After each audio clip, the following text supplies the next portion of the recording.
couple extra text in here, a couple little spicy things. As far as the actual matchup goes, it looks like she might actually be at a little bit of a disadvantage in this match.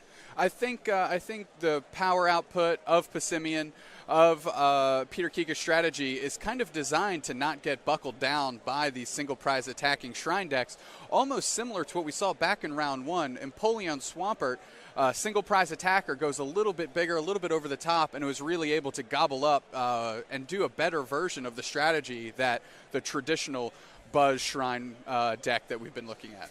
Right, and with a couple other additional inclusions in Peter's list, we've got a couple psychic attackers there to give him outs, to give him ways to take advantage of the fact that Megan's running a psychic weak deck. She runs a poison Pokemon that's psychic weak. She runs a fighting bug Pokemon that is also psychic weak, and so by taking advantage of a couple of those cards, the Deoxys as well as Mimikyu, Kica's got lots of options to be able to keep this flow going, even without his Passimians. Absolutely. And we are down to live action. Peter Kica, Tapu Koko promo in the active, really important for that free retreat. And also, when facing against those big GX decks, we'll be able to flying flip to soften them up. However, Megan is on the ones and twos here. Baby Buzz in the active. Getting us done with a little search, a little Orangaroo in play here. Talk to us, John. That's right. We've got I'm really kind of interested to see how this will unfold, because it's going to be very awkward for these first couple of turns, no doubt, where Kica relies very heavily on not just his efficient damage output with the Passimians, but he also relies on that spread where he runs Tapu Koko with its flying flip to be able to deal damage to all of Megan's Pokemon, like you were saying earlier, Kirk, soften them up, and needing to do that once or twice is going to be a little tough, especially once Megan's attaching that energy. She's already going first, going to be applying pressure, and at the same time, that Buzzwole is going to be dealing a decent amount of damage, but because it's the first turn, she cannot attack. Absolutely. Fighting energy coming down. Baby Buzzwole, 2 Trubbish, hit the bench, back over to Kica, and now we're going to get to see what this Passimian deck can do with that first attack of the game. That's right, although that said, generally with the lineup of energy in Kika's list, he basically just runs 2 different types of special energy cards. You can run as many basic as you want, but you can only run 4 of a particular special, and he relies on 4 double colorless energy to give him 2 colorless energy to attack at any time in the game he wants, and he relies on the counter energy card. When you are behind on prizes, when your opponent has fewer prizes than you have an energy card that supplies 2 of any type. And so at that point, he's kind of in an awkward position where he needs to deal damage, but he also wants to fall behind after a little while to be able to have the real complete access to his deck. Absolutely. We see DCE coming down on the Tapu Koko in the active. Choice Band, not going to get a lot of mileage out of that in this matchup. However, getting it out of your hand, out of your deck, just in case you end up having to shuffle the hand back in. You don't want to see that card again. Right, and that's a subtle little play that both these players can make that can really enhance your chances of winning the game. Where I am looking down both lists, I do not see a single GX Pokemon in either of them. You've probably seen, if you've been watching Pokemon for a long period of time, you've seen lots of GXs in our last couple of matches. You probably saw some GXs, and especially in that last one that we cast. But the game is moving further and further away from them with that Shrine of Punishment in play, dealing little bits of damage to all GX Pokemon in play. But there's no GX Pokemon that are in play, and they aren't going to be in play. Not this round.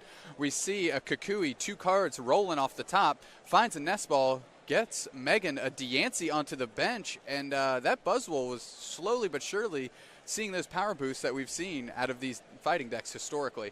And just a quick Sledgehammer with the Kukui added bonus damage, and that is a knockout.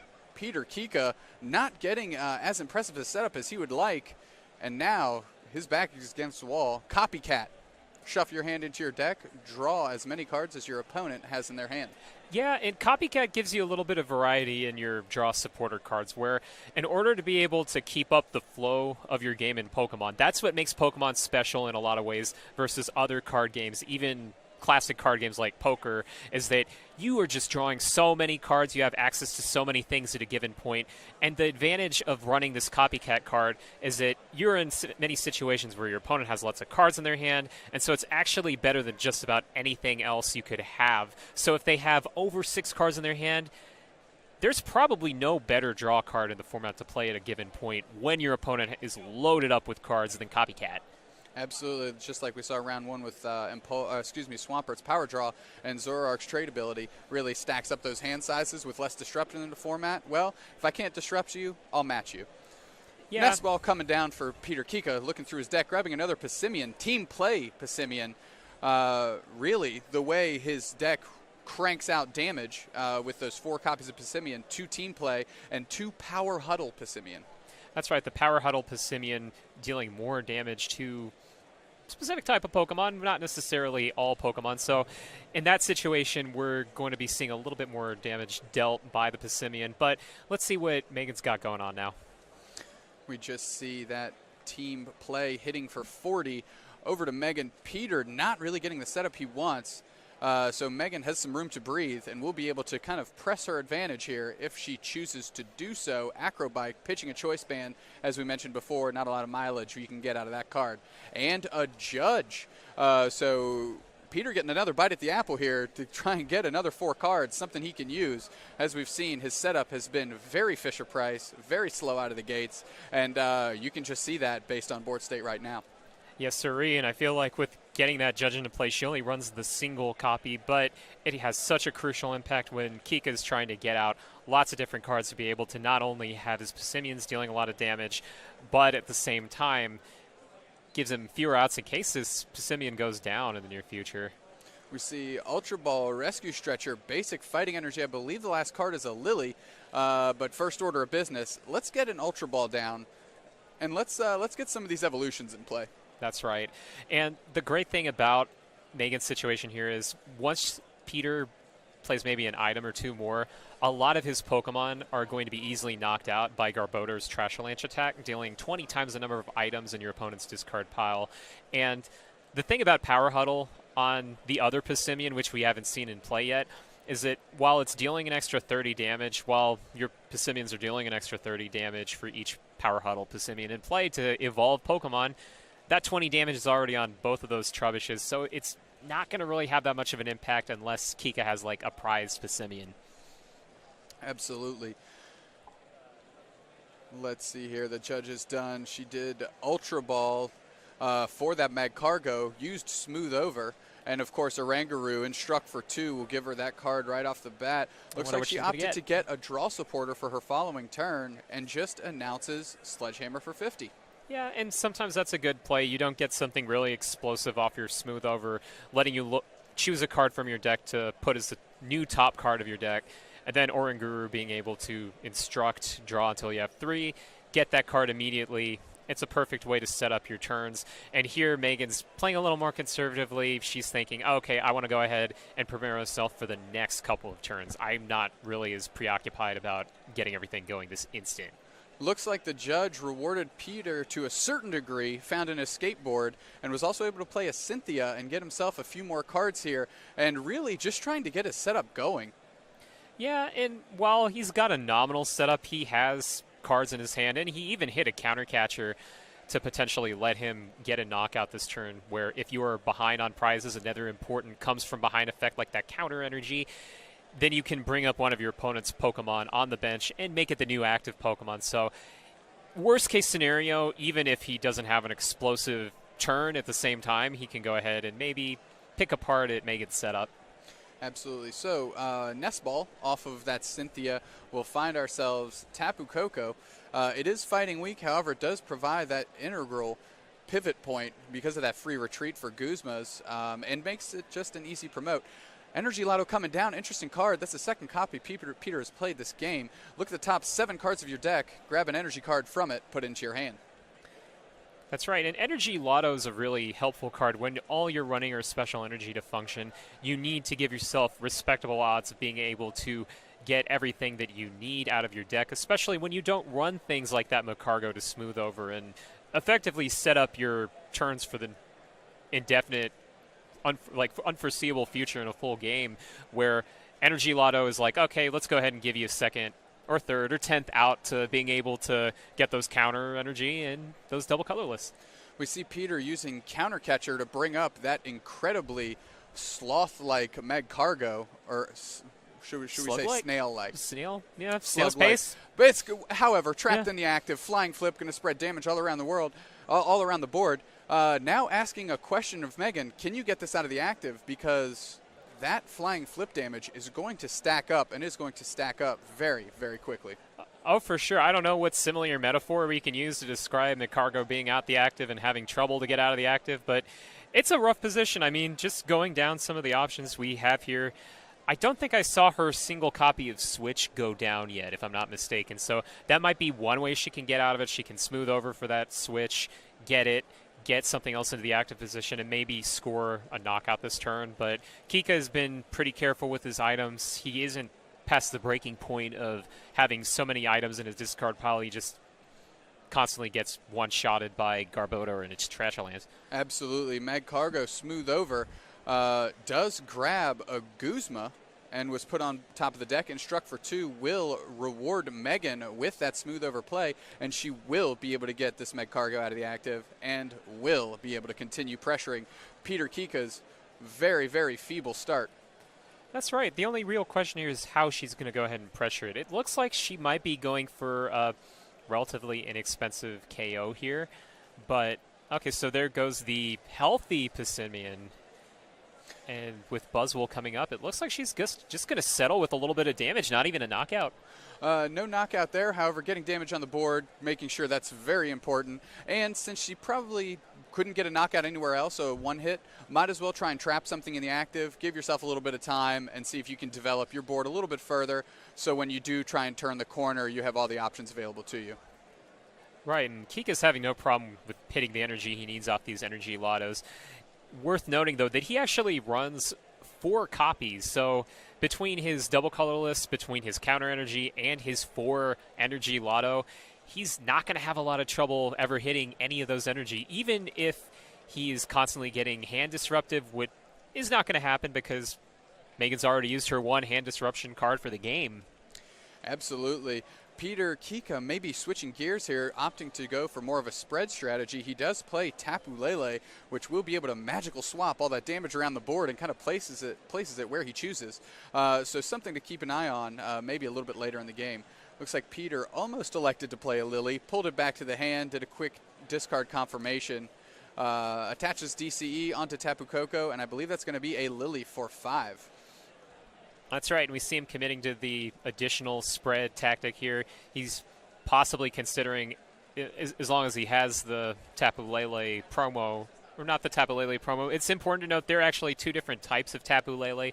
They're alternate type reprints, and this is actually the fairy type from Ultra Prism, as long as what the list is showing me is correct here. It looks like it'll be the fairy type, but same effect, being able to magical swap that damage around however you wish. And what he might be going for in this moment is to be able to potentially win the game with a single magical swap. That is correct. So we do see, again, the escape board hit what was at one point the healthy Pissimian, retreat back into Tapu Koko, flying flip, and the damage is now starting to mount. Another flying flip, and we're going to see one of the Trebishes go away. McCargo is now knocking on the door of a knockout. So Peter really identifying, okay, Pissimian is not my critical strategy here. Let's start spreading damage. Let's get something on the board and maybe opt to look for that late game Tapu Lele, as you mentioned, magical swap play. And that's the great thing about Kika's list is that he's able to shift gears so seamlessly with the options here, where he can be aggressive with that Pissimian in some matches, and then in other matches he can just sit back, spread damage everywhere, and potentially win the game with a single attack. We see Megan using the smooth over, selected a card fairly quickly, didn't quite see it.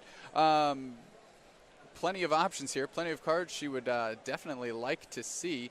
Lily for 3 is going to, Lily for 4 is going to see her put that smoothed over card, which is a switch.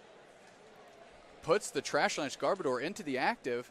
Maybe looking to switch gears and start announcing Trash-a-Lanche. Yeah, she might be seeing the writing on the wall here with all of her damage all over the place. She's probably thinking, okay, I might need to go ahead and close this game out as soon as possible. Let's go ahead and see what we can do with an aggressive Trash-a-Lanche.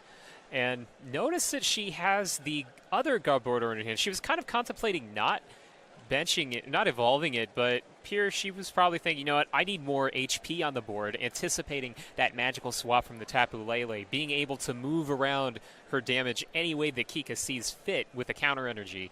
But she's like, no, let's go ahead and evolve, let's go ahead and play it safe, go ahead and get that into play and keep up the pace, keep up the aggression. Trash Lunch Garbodor taking a knockout there, and I believe that is Underground Expedition.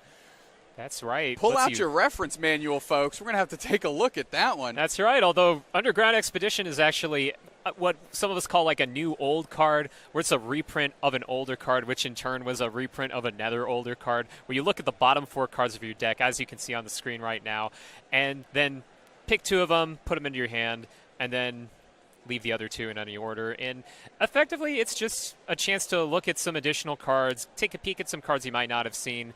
And it has some neat synergy. It has a neat combination with Energy Lotto, where because Energy Lotto is looking at the top 7 cards of your deck, you actually have the ability to manipulate your chances of being able to get a double colorless energy, where if you see one at the bottom of the deck, you can perhaps kind of change pace. You can maybe choose not to play the Energy Lotto. But if you don't see one, then you inherently know your odds of getting one are a lot higher. Great point. John Kettler, JK47. Peter really mulling through his turn here. Doesn't want to make any misplays. I think he's feeling the heat a little bit. And a great audible by Megan. She brought up the Trash Lunch Garbodor, able to take a knockout, kind of reading that Peter is leaning towards spreading some damage around the board, and that if he continues that strategy, that Garbodor is safe in the active to take another knockout. That's right, although we're in a pretty interesting spot, and I mean that genuinely interesting, not as a euphemism for anything, but very fascinating that Kica could be in a position later on, once again assuming that he doesn't have the Tapu Lele prize, where he could set himself up for a game-winning situation, but not necessarily win the game in one turn, where Megan has a lot of higher HP things on her side of the board. Peter could potentially magical swap, move the energy around to the threats, not necessarily to all the Pokemon to knock them all at once, because, I mean, otherwise the Pokemon would be knocked out already. So he could move that around, deal the damage to the main threats on the board, like the Buzzwole and the Garbodors. On the other hand, he could keep up the spread, keep up the consistency with it, and just keep cruising along. Absolutely. Megan, I believe, uses Ultra Ball, discarding Sneasel and Weavile, not getting a lot of mileage out of them, putting Baby Buzz into her hand, literally just using Ultra Ball to thin her deck out.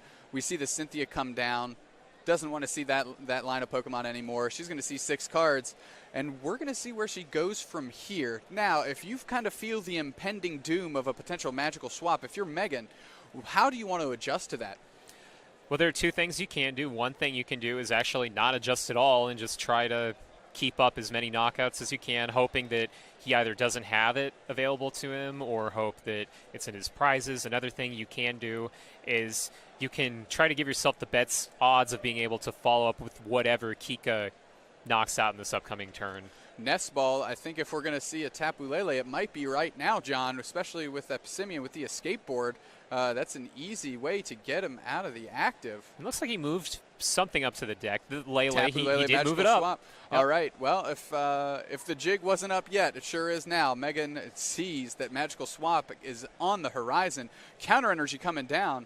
Is that a Deoxys? That's a Deoxys, that's right. And it's a little additional follow-up here in case that Magical Swap goes down. It's another threat on top of everything that Kica has going on. So even though he's been dealing precious little damage with those Pissimians for this game, at the same time, he's still got a whole bunch of different ways to follow up and do something aside from just spread some damage around in different ways this turn.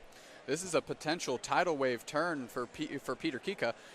Now is the time to press that advantage and use all the times that he said flying flip to his advantage and finally start taking some prize cards. That's right. Say Magical Swap once, and that's all he might need, where he's not going to win the game in a single turn just by knocking out all the Pokemon. But like we said earlier, he has the ability to control which Pokemon on Megan's side will stay on the board. So this Magical Swap is going to be brutal. Not sure exactly how he's going to approach it, but the Buzzwole and the Garbodors look like prime targets. So does the Magcargo. Basically something that lets him knock out Pokemon while staying behind on prizes, keeping that counter energy triggered, but getting rid of everything that could possibly hurt him in the next turn. Absolutely. As we see Peter Kica going through the paces, pulling out his abacus and moving those damage counters around, trying to do some quick maths and takes those knockouts and rally back into this game. Oh, I don't know if it's quick maths. I don't know if it's slow maths, but it's good maths. It's good arithmetic right here, and I love it. Where we see the tilting here, it's a little subtle detail we've got going on where once the players acknowledge that a Pokemon is knocked out, they're tilting it to a 45-degree angle from their point of view, showing, hey, this is a Pokemon I'm getting rid of. Let's go ahead and keep moving around the damage. Kica at least has 4 knockouts for this turn. We have all of the major threats off the board. We have the McCargo off the board. Rally time, baby. Grand slam. 4 runs. We did it. That's right. And now Megan is left with just 2 support Pokemon, Instructor Rangaroo and Deancey. Deancey boosting no damage anymore, and Rangaroo sitting real heavy in the active. Oh, Rangaroo is sitting heavy, but it's not sitting pretty right now, where Megan's got some options. She could potentially follow up with a little bit of damage with a Buzzwole, but that all-important Sledgehammer boost when your opponent has 4 prizes left, at that point you deal more damage with Sledgehammer. That's not going to happen because neither player has 4 prizes left at this point. We've got a pretty grindy game at the moment where it's really just going to come down to tiny little bits of damage sprinkled in spots. Those 50 damage markers on both of the Passimians have a real chance to be relevant in these upcoming turns, but it's not going to be for a whole lot of damage. That is correct, and stuck in the active, as you mentioned, was the Oranguru, and it is fighting weak, and Passimian, well, the monkey is a fighting Pokemon. So a simple retreat, and now Peter's hitting for weakness into one of the Pokemon on Megan's side of the board that should never be in the active. That's right. I mean, like, the only reason that Oranguru is in the active is precisely because Peter set things up in an excellent way where there just wasn't anything else she could promote. So at this point, she's going to be looking for some way to just score a couple knockouts before this game is up. We see an Acrobike there for a Slugma, discarding Rainbow Energy and reaching kind of the end of the line with the energy. I think that's a counter energy I see right there. Yep, and a counter energy that came down on the baby Buzzwole. And if I'm not mistaken, I can't see quite too well. It looks like it's 2-2 prizes, so that counter energy is just going to be a colorless energy. So I believe Megan is at 3 prizes, Peter at 2. So that counter energy is, in fact, live for Megan.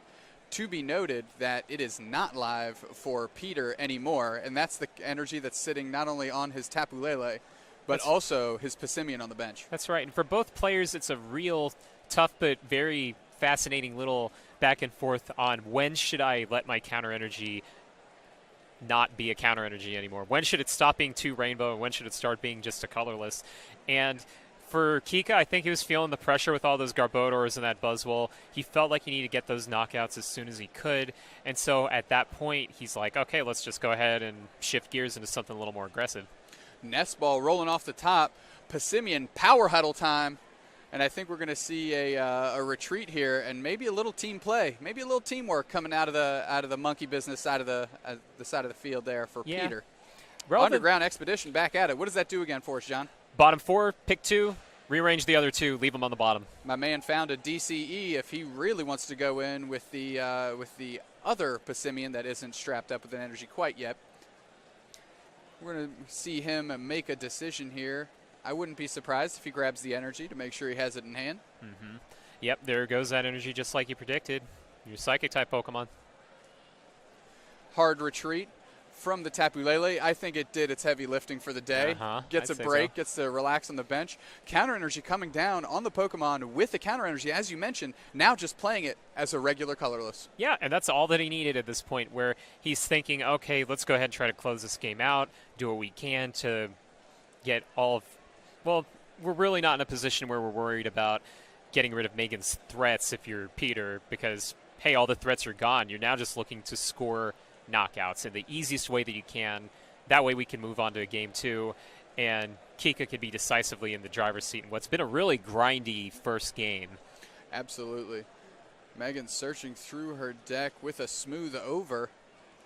We'll see what she pulls to the bottom. Or excuse me, we'll pull to the top of the deck.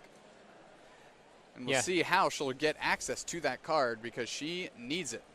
Yeah, and you know, that's a great thing about McCargo, even if you have, well, there you go. There's Kukui to get access to that card. But that's a great thing about McCargo is an ability with Smooth Over being able to essentially pick your next card. Even if you don't have a way to draw into that card, at the same time, it's still very helpful to set yourself up. Now, it requires a little bit more skill if you don't have an instant way to draw that card. It requires a little bit more planning ahead, but it's still a very useful ability. Absolutely. We see the unit energy come down on the Baby Buzzwole in the active, and it will be hitting into this Passimian. Looks like it will be for a knockout because we have the Diancie with the damage boost. We have the Kukui. Yep. For a clean We are clean down right one there. prize to one prize. Peter Kica moving quickly. Deoxys, DCE. That's weakness, baby, and that's a knockout. And game one goes to Peter Kica. A lot of interesting stuff. I'm really impressed by the way that we thought he would lean on those Passimians early. Elected to just go all in with Tapu Koko. Was maybe seeing 5-6 turns ahead and was able to really leverage that magical swap to rally himself back into that game in just a violent fashion. Yeah, and I mean, that's the great thing about his deck is that you can approach it from different ways. You can approach it aggressively if you need to. You can approach it really conservatively and really slowly if you need to, where sometimes if you're just dealing a bunch of damage when you can, that's all that you need, as long as you have all the pieces to the puzzle. And as far as what Megan might be looking to do for the next game, that was a pretty close match, all things considered. It's not like she's without options. It's just there might need to be a little bit of adjustment with a couple minor things, maybe. Well, we did see Peter have a very, very slow start. Oh, yeah. So how does Megan adjust accordingly, assuming that Peter gets a more traditional start this time around? And that's really the challenge, is that naturally people are inclined to try to pounce on starts that aren't as fast, that don't look as intimidating. And we can be pretty honest here. I mean, it didn't look intimidating to have just two Passimian in play, but then it kind of creeped further and further and further, and then it got worse and worse and worse at that point. Maybe being very careful, very conservative about those rainbow energy attachments, where when you attach a rainbow energy, you get one of any type, but in exchange you deal a damage counter to yourself.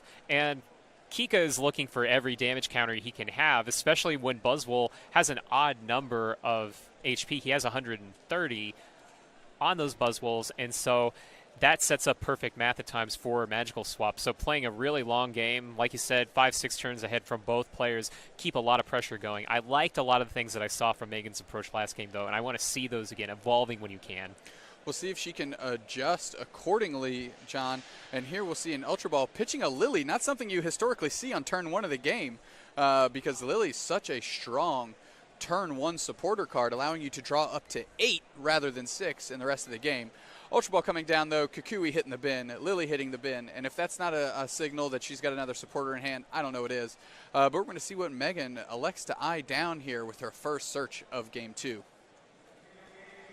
Yeah, and that's a very important part of the mapping out of turns and games in Pokemon, is figuring out what cards are in your prizes and what do you have available. Because the great thing about prizes is when you get a knockout, you get a prize. That's an extra card. That's indirect draw power for you. Again, Pokemon's very draw power oriented as a game, but at the same time, it's a liability if you have an important card, especially a single copy, in the prizes. We see a Lily come down for 5 after the Slugma hits the bench, really opting to set up her card selection engine so that she can always stream at least one of what she needs every turn. Trubbish off the Lily hits the bench. We see a Rainbow Energy, kind of the tail end of the hand, might allow her to activate one of her many different typed attacks, but elects to keep it in the hand for now, not submitting it to anything like an Enhanced Hammer. And Peter drops Shrine of Punishment, because now he's on the 1s and 2s with 2, 3, make it 3, 3 of a kind, Tapu Koko, free retreat, flying flip, ready to go. And you know what? Another thing I might have liked to see from Megan's side of the board is not being so aggressive benching Pokemon when you don't have to. There's a strategy you can employ against decks that are dealing damage to all of your Pokemon, and that's just by holding Pokemon in your hand for a little while, where while Trubbish and Garbodor are very important parts to her long-term strategy, it's not exactly doing that much right now. It's just sitting on the bench, it's not really helping. It probably won't help until Kica's approaching having lots of items in his discard pile. So it's going to take damage, and that's going to be more damage for Magical Swap later on in the game. Absolutely. That's a free 20 damage that she just gave Peter if he wants it. And he says, yes, I do. 20 across the board. Let's start racking this up, and we'll see if we can get this this game over with a Magical Swap just like last time. Yeah. Although with the time dwindling down, if we go to time expiring at the end of the match, and after 3 additional turns, McCann has not been able to secure a win, then Kica is going to be able to win this match outright. So Kica can go ahead and approach this very conservatively. He actually kind of wants to because that's his natural game flow, but he's got even more incentive to do so because of the clock. If he's aware of the clock, then he's going to be able to think about it that way, think, okay, play conservatively, don't rush into something, just play it cool. Execute a game plan and stick with it, and that's what we're seeing here. McCann to run through her turn. Rainbow Energy on the Baby Buzzwole in the active. Another 10 damage for Magical Swap down the pike. Choice Band coming down, and just a Cynthia, and I do believe she shuffled in Garbodor with Trash Avalanche. Elected to not get it down on the board. Interesting choice there, especially because the Trubbish is already there to begin with.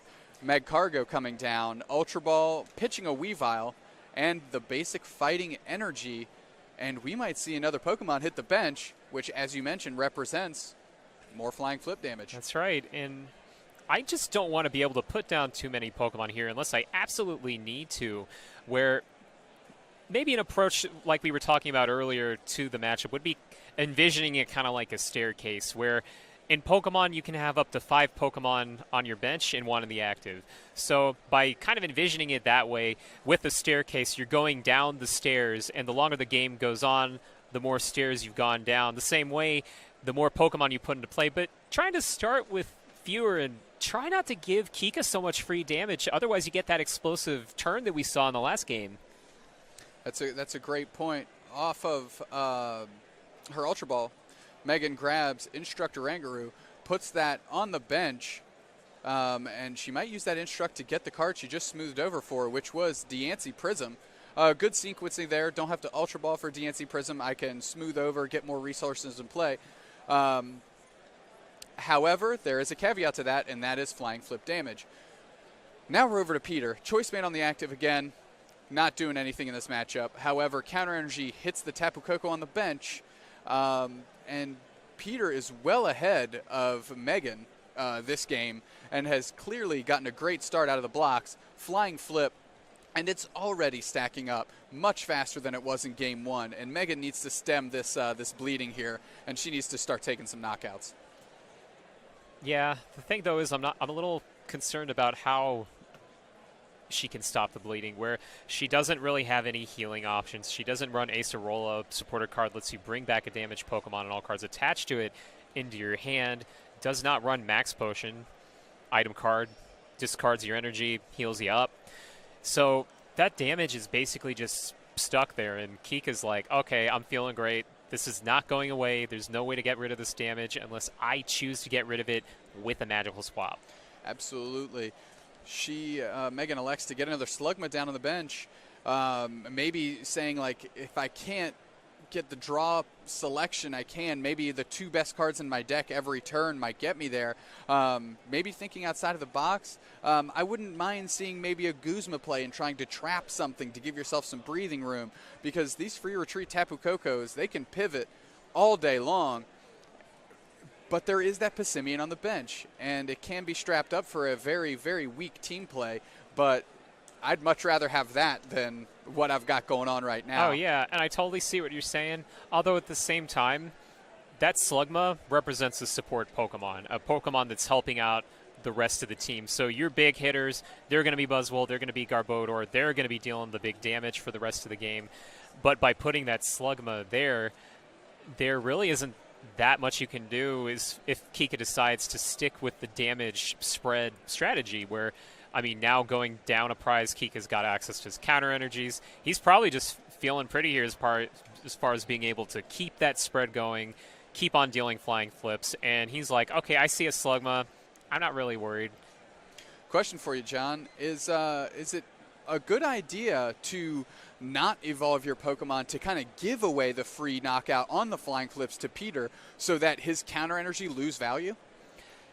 It really depends. I mean, I can definitely see a solid argument for that, and you basically just laid it out right now. The downside is you're going to lose access to that Trashalanche for at least a single turn. Megan's got a very full bench, and that's the only thing being threatened with a knockout in the next couple turns as far as flying flip damage goes.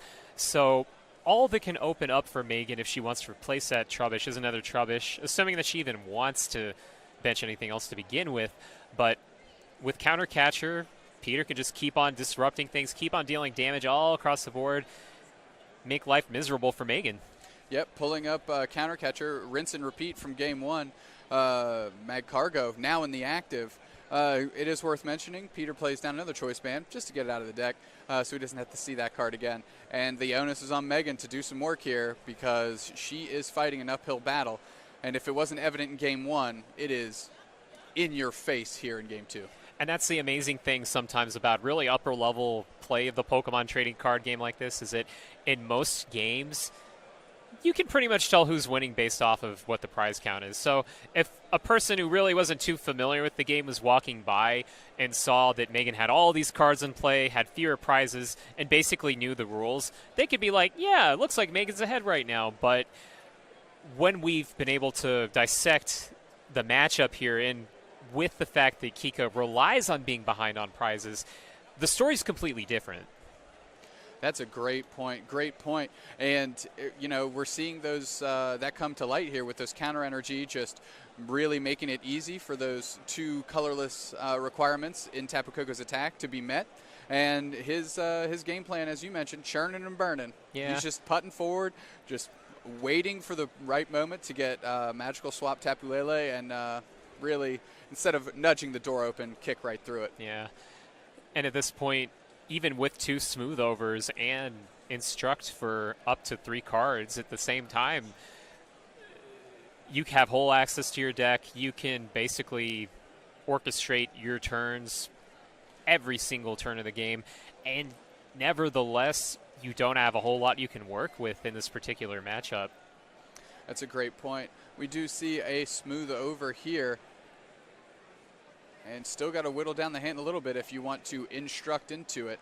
However, Guzma has been pulled to the front of the hand, and we'll see how Megan can leverage this. And pulling up the Passimian, again, as we mentioned before, a little bit harder to get in the active than those get out of the active than those free retreat Tapu Koko. And maybe this is how she tries to stage her comeback. Yeah, and there's something nice about forcing Kica to do something with getting that Passimian out into play, because the Passimian itself, at this point, is not going to be doing much. It can't even really deal that much damage. It's just there. Like, the deck might as well just be Tapu Koko and a couple random cards that you're not really using except for Fling or the random team play here or there. Absolutely. Absolutely. I was concerned there for a moment that Peter wouldn't take his prize card. That Trubbish did get knocked out with that 4th flying flip of game 2.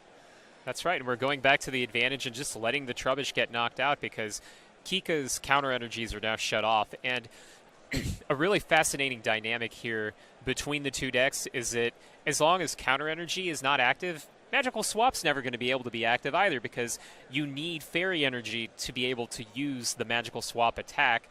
And Kica does not run anything that could count for that other than counter energy, and counter energy is currently inactive. Correct.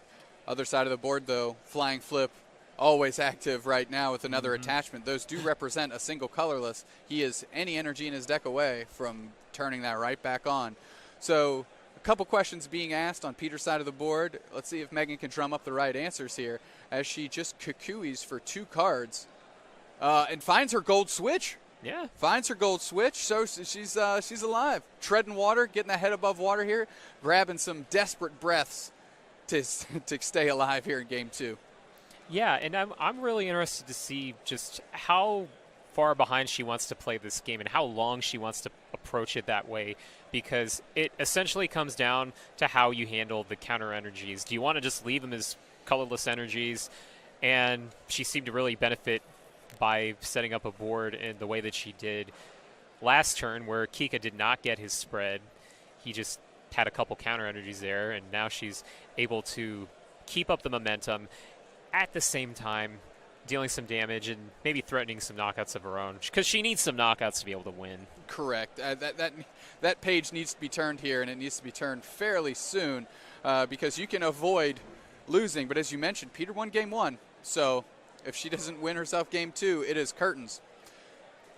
Does take the knockout there on the Tapu Koko, and I believe a Trubbish rolls out of the prizes there for Megan. She is down to just 4 prizes, but red alert on Peter's side of the board. Counter energy is live, baby. That's right. Well, with 1 in the discard, 1 in play, Peter's counter energy is actually stretched a little bit thinner, but with, again, all those energy lotto, I'm not particularly concerned about getting just what I need. Barring some sort of awful prizing scenario, he could actually have access to what he needs in the near future. He can keep the spread action going, and he might just be able to magical swap again. That's a great point. We do see Peter use a nest ball to find a power huddle Pissimian. I think for this turn we might just see another flying flip, but Peter will tell us what the writing on the wall actually says here as he goes through his the rest of his turn. Acrobike puts a counter energy straight into his hand. That's a card that he wants. Tapu Lele was in his hand the whole time, and Tapu Koko is in the active with that free retreat, so magical swap is there if he wants it. And before doing anything wild, what does he do? Counter catcher. And with counter catcher coming out, we can basically see the exact same thing we've been seeing from Kica all series, is that he's been bringing up Pokemon with high retreat, trying to get as many flying flips, as many options as he can. And he's still electing to flying flip right now. He's in no rush. He is still behind just a single prize. The game is nowhere over unless he says he wants it over. So while this is going to be a knockout, in order to respond, Megan's going to need a knockout.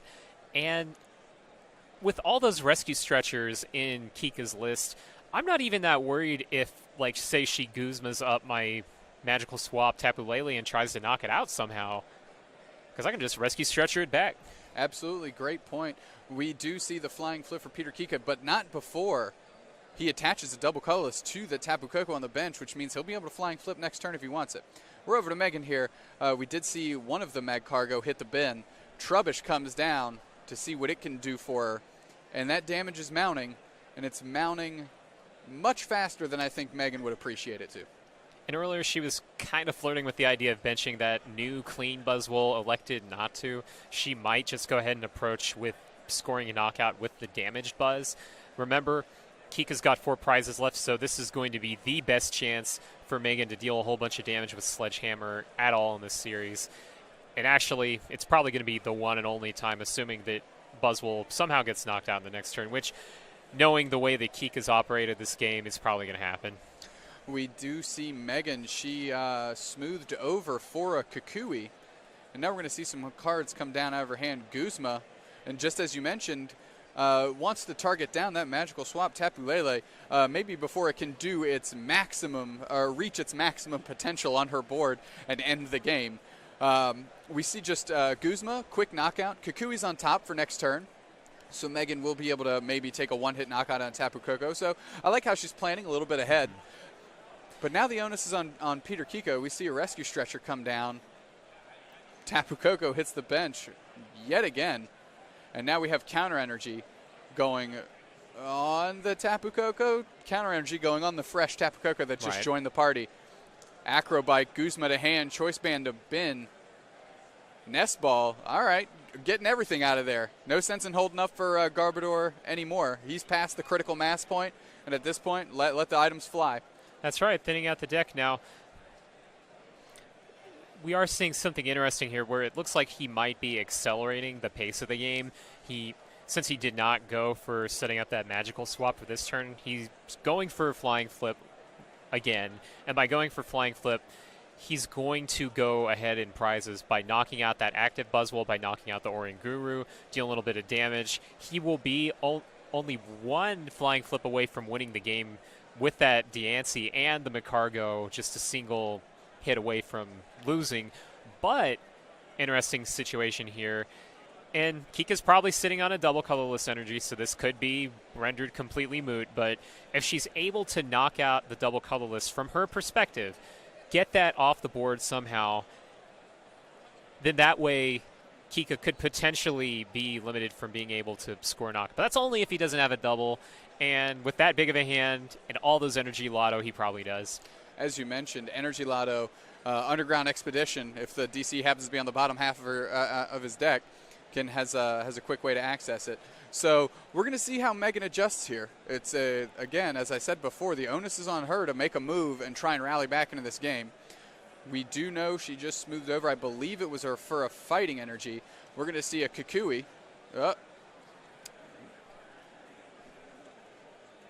We saw the judge's hand flash here, so we're just going to take a pause for the cause while the table action gets sorted out. And that is totally relevant to point out. While it hasn't really shown in some of our matches so far this weekend, remember that there's a judge just sitting away from the table at 12 o'clock watching the game, trying to watch to make sure that it's being played by the book. And there's some issues sometimes. You got to pause. You got to make sure everything's on the up, and then correct from there. Absolutely. We see just the players having a little discussion there, making sure everything is kosher. Kukui into the smoothed over fighting energy, goes straight onto the Buzzwole, and that does open up the one-hit knockout potential on that Tapu Koko here. But that might be just a little bit too late. John, talk to me. I'll go ahead and talk to you. I'm going to speak to you with 2 words aside from all this stuff I've been mumbling right now. Flying flip. Flying flip. Flying flip. It's been the order of the day for Peter Kica, and I don't see that changing now. And he just announces flying flip, Deancey Midcargo. That is 2 knockouts in 1 turn. And our man with Passimian, which didn't flex its muscles in that particular matchup, that was the Tapu Koko show, moves to 3-0 here in Memphis, Tennessee. That's absolutely right. And there are some matchups where Passimian's going to shine, like any matchup with Zoroark GX, a fighting weak dark-type Pokemon that happens to be an evolution with that power huddle right there, dealing big damage. We see the players packing up, and we're going to throw it back over to the booth. And that is us here in, I'm getting a countdown. Ha! We're back. Let's do this. Round 3 in the books. Peter Kica is your winner. Passimian, Tapu Koko, Tapu Lele, what other? Deoxys, Mimikyu. It's a toolbox in here. We spreading damage around. We're making it a team thing. Oh yeah, tons of team play without actually announcing the words team play more than maybe once or twice. Dealing a decent amount of damage to everything in play, not just one particular Pokemon. And taking kind of a different approach where if you've been playing Pokemon for a long time, you know the main way that people usually win is just big damage on one Pokemon. No, there's sometimes you can win in other less traditional methods, and sometimes you can win just by spreading that damage around. Was it death by 1,000 cuts? I think that's an expression somewhere. Knockout by 1,000 cuts. Pokemon don't die. They only get knocked out. Awkward. Knockout by 1,000 cuts. We got there. We will be right back with your round 3 winner, Peter Kica, and his very exciting spread deck. We will see you in a moment. Back in the booth. Hello, I'm John Kettler, and I am back with our round 3 winner, Peter Kica. Tell me a little bit about how you feel right now. Feeling pretty good. I was kind of scared to play the deck after starting 0-2 in Philly because I played against 2 mill decks the first couple rounds. Yeah, mill decks? So what kind of mill deck do you mean? Played against Sylveon. Sylveon? And then Stack Attacka with Champions Festival. Oh, man. Sylveon, with the way that it wins games, it doesn't win quite as traditionally, being able to discard cards from your opponent, grind out a longer game. How did you pull that one off? I lost in Philly. I was talking about Philly. Okay. Yeah, I started 0-2 in Philly. They just get rid of your energies, and I can't kill them, so I just kind of lose. Okay, so maybe kind of tell us a little bit about your tournament so far. What have you played against? I played against a spread deck round 1, and I just didn't bench anything. He benched everything, and I just outspread him.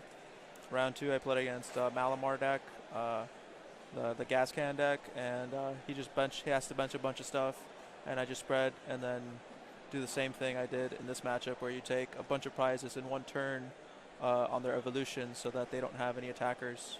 Yeah, so Tapu Koko and Magical Swap really being the stars there. As far as matchups that you're not looking forward to, are there any other than Sylveon? Pretty much no. I'm just don't want to hit Sylveon. Yeah.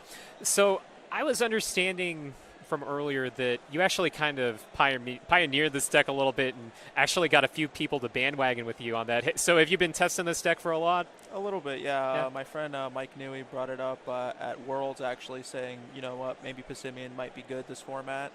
And I've been testing it. It's more of a spread deck. It's not like a punch you with Passimian deck. So you mainly have Passimian in there to clean up after you magical swap.